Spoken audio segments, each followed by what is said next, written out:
Well, welcome to another edition of Ask Antar. I am Melissa Faith Payne, your host. And Mayor, thank you so much for joining us for our, I don't even know, like 14th or 15th episode. I think it's 15. Is it? Yeah. We've been doing this for a minute. Yeah. Yeah, I've been carrying you for a minute. No, I just, So we're a little late because normally we have these Yeah. out the first Wednesday, but clearly you've had a busy last few weeks. it's been a little going on. Yeah. Not only making sure that we are respectful of the job that we are already responsible for. So we haven't stopped work one single day. At the same time, it is election time and we're vying for the position again. Not to just hold the position for the sake of holding it. We really do believe we can do meaningful work. We want to continue meaningful work. And I don't think that this is the moment in order for us to have any regression in that. The last few weeks, because the elections were just a few weeks ago, runoff in a few weeks. Talk a little bit about what the last few weeks have looked like for you. Well, it's no shortcuts. Making sure that we're in the community, talking with people. We've been going to all of our local churches, faith-based institutions, having conversations, rallying campaign workers. Making sure that we're meeting people where they are, hosting conversations, forums, meaning just meet and greet type of events. Many of the forums have been canceled. We may get into that later on. But just trying to make sure that we are having discussion with people and talking about the issues that are most concerning to them. Finding that many of our residents have not had the accurate information at hand, right? And whether they agree or disagree, we believe that we owe them honesty. There are narratives that have been, cast to give people a different interpretation of what has actually happened in their city.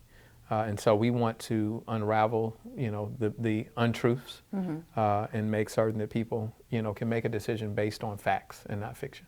What's it like? Because I've been with you and I've seen people come up and show you so much love. But you also have sometimes people come up who are angry. So what's it like having to deal with that in this season? Yeah. Well, let me say this: the people who express anger Or frustration. One, they're entitled to do that, right? And you have to approach that with a humble spirit, understanding that people just want a better condition. Now there may be a few more details to how we get to that than they may understand, but what do we say? Most people don't care how a watch works. They just want to be able to tell time. So instead of really, taking it personally, people's frustration, you have to receive how it feels to them personally, right? And have the patience to talk them through whatever that challenge is. And also be open to correction, right? I don't think we should ever, suggest or represent ourselves as perfect, right? And I'm far from perfect. Often I find that people, don't have access to the facts in the circumstance, and so that helps. But we also, after 8 years, I've learned a lot in this position. We've had some success. But there are also some things that if given the opportunity, I might do them differently. I might approach them differently. I'll give an example. We've learned a lot through our public works department right now out of kind of necessity initially. We decided to bring in consulting to manage the work of the public works department through that. Because there's no public works director. Yeah.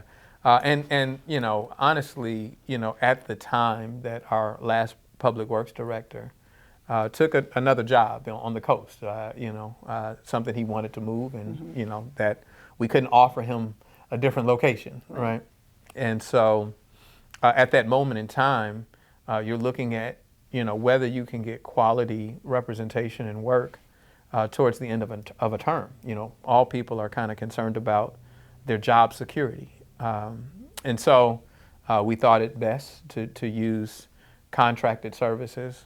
And while I think that we always have to be aware of the balance between what you do contractually and what you do internally, we've learned a lot through the process that we currently have, about how maintaining, benchmarks and schedules, helps to ensure that the city isn't taken advantage of, that you don't have contractors that, try to have, as many meetings as they can to drive up, the billable hours. And then when it comes time for the work, then they want to, do some type of amendment, or, add more money to the contract. And so we've learned a lot in that. And maybe I would have approached that differently had I had that understanding. And anyone who would walk in this position would walk with a learning curve. There isn't some, mayor's class that we go through here. Now, we certainly have goals, visions, and a background of organizational structure and management, depending on who the person is. But there still is an approach where you have to understand that you're learning, and you have to remain humble in that process. You touched on something, that you would have done differently as you look back over 8 years. Are there other instances where maybe I would have not done this, or I would have done this, or I would have done things a little bit differently in other places? Well, I think we always have to be introspective.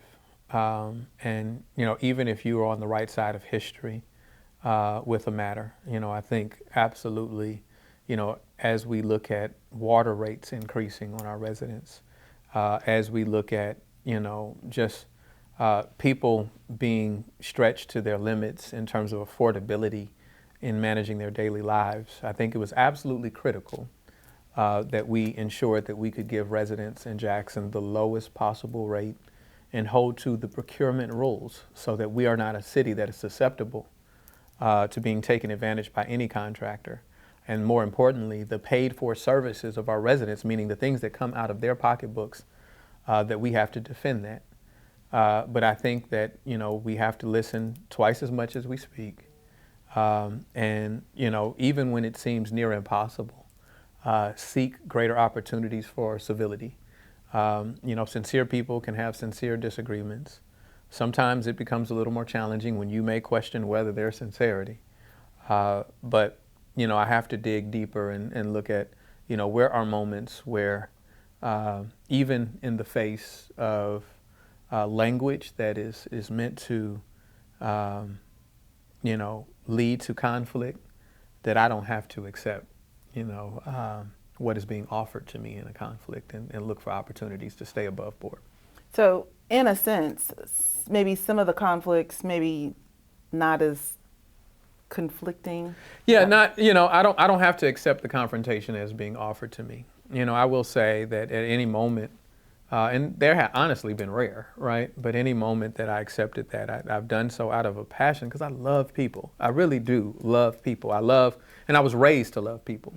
And so what angers me most is when I believe that we are letting them down. We're taking advantage of them. We aren't being honest of the impacts. Because far too often I run across, people, my seniors who, are at our senior centers, and they're talking to me about being on a set budget. They're talking to me, I met a lady just recently who, pulled me to the side and expressed that she had a $600 water bill, and, she lives by herself. And, what concerns me is, how does she make do, right? Who's going to come to her aid? Who's going to come to her rescue? How do we resolve this matter? And she's the one who actually had the opportunity to meet me. What happens to the person who, just hasn't encountered me? And are we doing all that we can to protect people? That's what I think about. You touched on water rates, so I think we're at a great spot where we could take a quick break, and we'll come back, and I want to come and talk a little bit about that and actually throw some comments from Facebook at you. When we I come got back. you. We'll do it. All right, stick with us. We'll be right back in just a moment.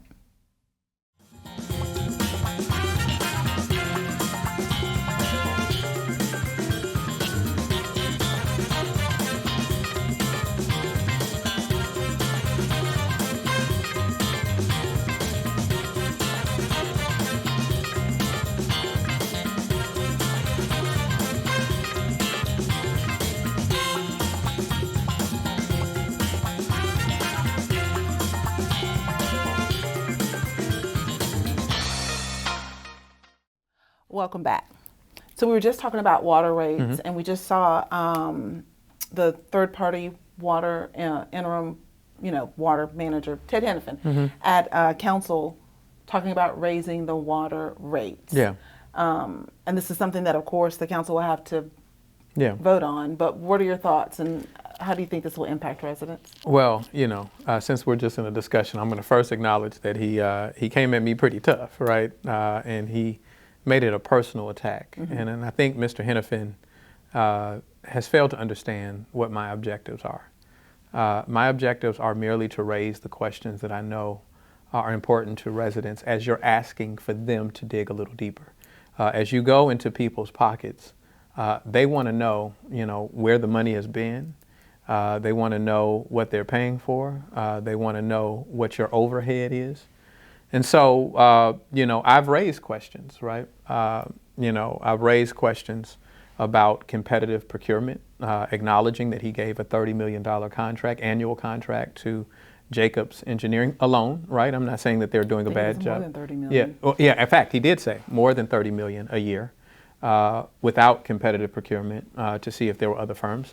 It's nothing against Jacobs, but we have to at least do our due diligence to see if we can get a lower rate, or on any contracts. Are we, doing competitive procurement, which by and large that has not been happening from the information that we receive.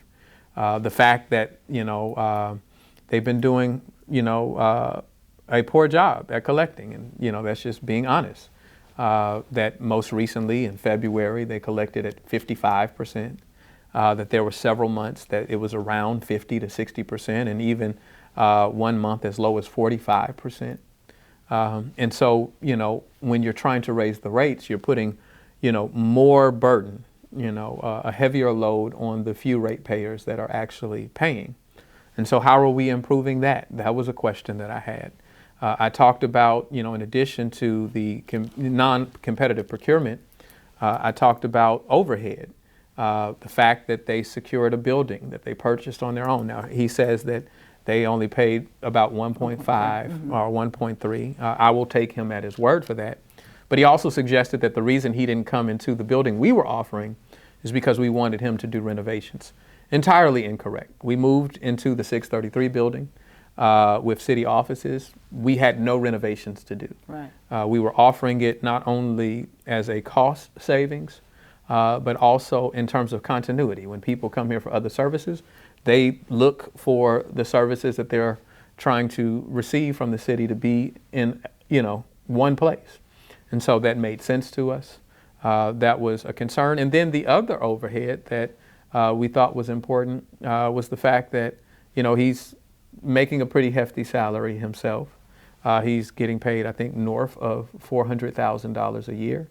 I think the person beneath him makes $250 or made $250, and they were very large salaries that are going to be difficult to maintain once this money runs out.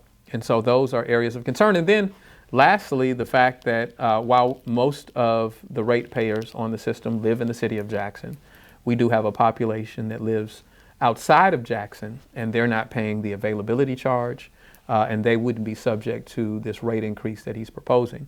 And then the concern that he just, a little over a year ago, increased the availability charge to $40, and to come back, a year and a month later, suggests that there is financial instability there, that there's a lack of detailed information in terms of what the system needs. Even if you anticipated that you would need to raise these rates, what your typical PR strategy would be in that is, listen, we're raising this availability, or we're increasing the availability charge, and we anticipate that we're going to have to raise the rates, even higher in a short period of time. You forecast that to people, so that when it comes later on, less than a year, then people aren't skeptical about it. But none of those things are questions that I ask because of any issue that I have with Mr. Hennepin. But more or less, those are issues that I raise because these are concerns of residents, right? And so the council, was quite visibly and audibly concerned themselves. They expressed frustration almost to a person. Everyone, expressed concern around that. And so we're merely trying to make sure that we represent the interests of the people we serve. At the end of the day, though, you don't really have that much of a say. No, and that's part of my, my objective here is to inform residents in Jackson not only of these concerns that we've lifted up, but making them aware that these decisions are ultimately in the hands of the federal judge, Judge Wingate. If Ted comes before by the stipulated order, if Ted comes before the city council, and assuming that they decline to increase the rates or approve it, then he then has the alternative to go to the judge. And whatever your position is, I'm not going to instruct it, but whatever your position is with regard to the rates, I would invite and encourage the residents to write maybe to the judge and let them know how you're feeling. Let's talk about, I did have a question. Someone asked exactly what is the water availability fee, because she didn't quite understand exactly what it was. Well, it's a charge that is placed uniformly on all of the bills in Jackson. We just made that clear. Mm-hmm. And it's, maybe their way of saying just, for water to be available to you before you even get into the consumption, mm-hmm. and the rate that you're charged for consumption, the baseline fee that they are applying to every bill increased. Yeah. And, my position on that is that was somewhat problematic because, whether you have, 5 bathrooms and, 6 additional fixtures, or whether you live in a one bed, 1 bath house, you all are applying that same $40 fee. And so it typically affects those who are on the lower quintile of affordability, meaning those people who make less, that are challenged in terms of their finances. Mm-hmm. It affects them more adversely than someone who has access to more wealth. And so it is what we consider a regressive tax. Mm. And so many residents have expressed frustration only to learn that their rates are suggested to be increased again. And not to go back to a prior question, but these are why issues like garbage are so important. Because if we know that there's a likelihood that we're going to increase rates, or there's going to be an effort to increase rates with water, there's going to be an effort to increase the availability charge. This is why, I have the benefit of seeing the whole picture. I have the benefit of knowing how this is going to come down on residents in the long term. And so anyone who wants to know what that is about, that's what it's about, right? It's trying to make certain that you can afford to live in your homes, that you can afford to have the necessity of water, right? Let me ask really quickly, because before we wrap up this segment, one thing people are going to want to know, your stance on the water system after the stipulated order ends. Well, we have to make sure that we can ensure a sustainable and equitable system. And so from the sustainability side, we want to make sure that we're using the funds efficiently, that there is proper technical advisement there. And so I've suggested a technical operations board that makes decisions on who the CEO, if you will, of the water service is and what contracts that person puts in place. We've suggested that should be made up of people with technical understanding, whether it's executive level experience in running a utility, whether it's a civil engineer, whether it's one of the larger ratepayers on our system. But we believe that board should have to have some level of review from a community advisory board. That is the equity part of it, making sure that we're creating redundancy in the system, that people in South Jackson can have just as dependable of water service as people on the north side of town. So that's what we want to make certain happens.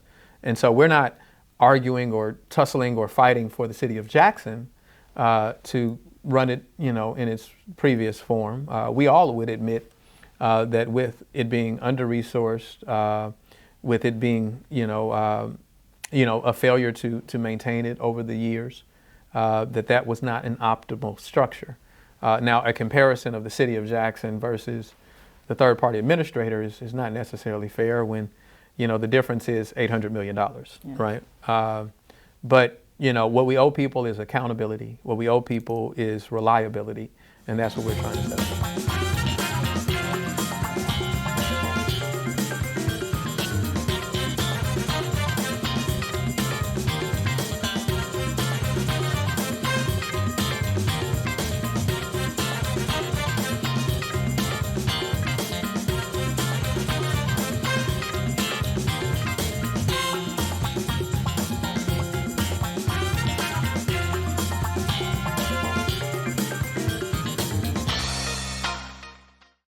Welcome back.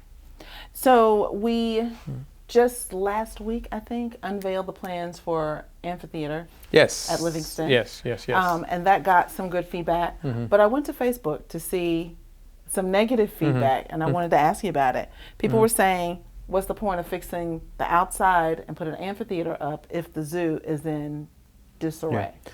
Well, to be clear, we're not drawing from funding for the zoo for the amphitheater. This was specific projects for that community that were put into the overall budget by the council. And, you know, we believe in investing in this zoo, investing in the entire area. First, we've put a disc golf course where we've had hundreds of people come out in order to enjoy what is one of the largest and fastest growing sports in the world at this point. And so this amphitheater is a space where concerts, where people can be drawn to the area. I think it is estimated to hold about 200,000 people. And there is a natural and easy transition in going to the zoo. Let's be clear. I have never said that our zoo is running, you know, optimally. I have never said that it is fine the way it is. But the notion of moving the zoo, we you know, tend to act like we can call two men in a truck and move the zoo from where it is to the north side. It will take hundreds of millions of dollars to move our zoo. And so I simply hold to the proposition, if we must invest hundreds of millions of dollars, then the community where it is just as deserving of that type of investment in order to improve the quality and the offerings of the zoo as moving it to another side of town. And I'm less against moving the zoo as I am, you know, creating another deficit, you know, divesting in a community even more. We spent a lot of time talking about blight. We spent a lot of time talking about, you know, things that leave our community, you know, but then we also have kind of this reactionary stance of, well, let's just rob this and put it over there. What do we think the effect will be? And so I'm open to alternatives. But I'm not open to an alternative of taking the zoo there only to leave it with a promise. We've been waiting a little while on Jackson State's new stadium. Yeah. We've been waiting a little while on, you know, a new, you know, the Jackson State Parkway to be fixed. We've been waiting a little while on, you know, a medical corridor to be developed. And so it just so happens that the same communities are left waiting while we have the development elsewhere. Then I read something that said, you demolished the Odor Welty library to keep the homeless from using the computers. Well, listen, there's a saying that... These are Facebook comments. Yeah, that a lie makes it halfway around the world before the truth puts its pants on. The demolition of the Odor Welty Library was a collaboration between the Humanities Department, the State Humanities Department, and the City of Jackson. They came with the request based on the condition of the building. Odor Welty has had a number of structural problems, leaking in the building that we've invested millions in and can't seem to figure it out. And the footprint of what a library looks like today is different than, you know, what Odor Welty was built for a long time ago. And so in order to create a plaza, in order to beautify the space leading up to the two Mississippi museums, they asked if the City of Jackson would be willing to partner with them, and so we did. We are still looking for, and we still have invested in creating an endowment. There is money set aside for a new downtown Odor Welty Library.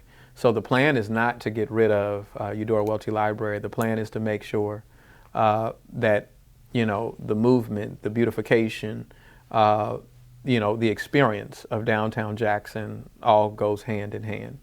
And so that wasn't even my idea. I certainly am a supporter of creating services for the unhoused, whether it's social services, that allow them to lead for other jobs, whether it's transitional housing. This administration has moved further than anyone else in that regard. A third term, when you're looking forward, you get past everything and you begin a third term. When you're talking to Jackson residents, what do you tell them? What does that look like? Yeah. Well, I want them to know it looks like them being a part of it. It looks like an administration that understands that it doesn't have all the solutions, but instead believes in collective genius. It means that we'll lean in like we did when we saved our school district. It means that we'll listen to you as we did when we got money for our water system. It means that we'll bring creative solutions to the table when we're talking about economic development because we've learned that the issue of investment on the front end is problematic for communities that are considered non-investor ready. Belhaven and Fondren and downtown, while we certainly will look for their growth, they don't have as much of a challenge as some other parts of the city of Jackson. That's why we've created a revolving loan fund so that we can support the money that needs to be invested on the front end. So it looks like building together. It looks like digging deeper. It looks like looking high and low for all the resources that Jacksonians need. And it looks like we'll never betray them, right? That we'll never sacrifice their vision or their values in that process. As you look forward over the next few weeks, and just as anybody who's watching this, if they have any doubts or concerns, maybe he can't focus on the city, he's got other things to focus on, what do you say to that? Yeah. Well, I would let them know that at no moment in time have I ever neglected my responsibility to you, that I'm not deterred, and that I am determined in order to fight for Jackson residents. I will say, while I'll make it clear that I'm not guilty of any wrongdoing, I am regretful of the distraction that has been caused in this circumstance, because Jackson residents deserve to be able to talk about infrastructure, economic development, and public safety without other conversations entering into the fray. And so, to be clear, I am doubling down on my desire to fight for you. I'm doubling down on my unwavering commitment to make certain that we make this a better place. Not only is it, the principles that I uphold, but it's what gives me the most peace, is fighting for Jackson residents. All right. Well, I think we are all out of time. Okay. Thank you so much for joining us. I've got a lot of comments off of Facebook, so if you guys want to go to Facebook and send us some questions, we'll certainly take them. Always go to the City of Jackson website, which is jacksonms.gov, and look for the Ask Antar link. And I think that's about it. Anything else you want to say? No? Thumbs up. All right. We're all out of time. Thank you guys so much for watching. We'll see you next time.